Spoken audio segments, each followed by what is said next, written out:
armed intervention over Taiwan is inconsistent with the facts and unsubstantiated.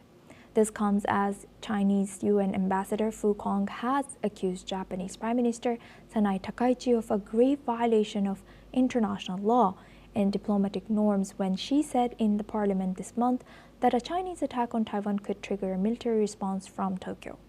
Japan's UN Ambassador Kazuyuki Yamazaki, in his letter, responded to Secretary General Antonio Guterres, saying Japan's fundamental policy is one of passive defense. He wrote that China's assertion that Japan would exercise the right of self-defense without first being subjected to an armed attack is erroneous. Meanwhile, Fu's letter was the strongest Chinese criticism of Takaichi, a conservative nationalist who took office last month, pointing to the worst bilateral tensions between China and Japan in years. China says Takaichi's remarks and severely damaged trade cooperation, while concerts of Japanese musicians in China have been abruptly cancelled.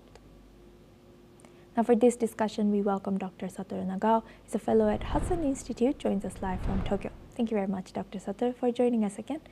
Good to see you. What more has changed since the last time we have spoken? Is it escalating more, or how do you analyze the situation between China and Japan now? Of course, China wants to escalate. That's why escalation has happened, because Japan side hasn't done anything. In this case, China's logic is China's victim, and any time without the permission from the United Nations, they can attack Japan. As a self-defense, they said, but this is ridiculous, because firstly, this means that China will attack Japan without Japan attack China. And secondly, indeed, view from the PM Takaichi's speeches, explanation in the National Diet, China invade Taiwan. In this case, it could be the crisis for Japan, she said. So without China's invasion to Taiwan, this is not a crisis. So that's why every time China attack Japan or China attack Taiwan first. After that, crisis has happened.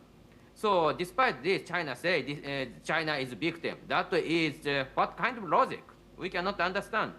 China is provoking Japan. China is provoking Taiwan. China is provoking others. That's why this is a problem.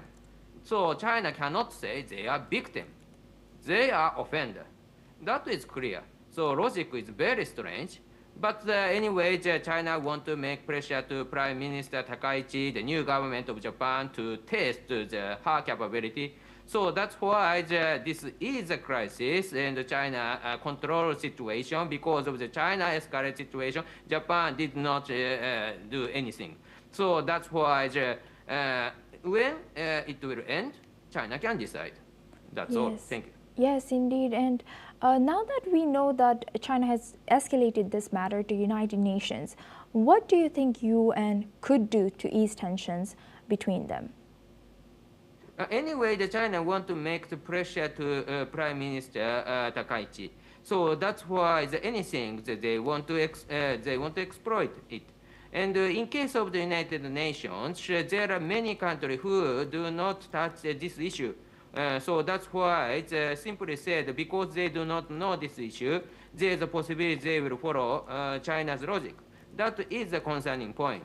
So in this case, Japan needs to say something about this to explain the situation. China escalated the situation, Japan did not do anything. That is the important part.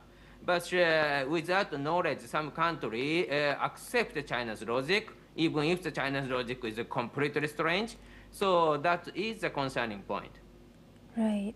With that, I would like to thank Dr. Satoru for sharing that insight. Please stay with us as we come back to you for our next discussion as well. Now moving on, US President Donald Trump had said that he had a great talk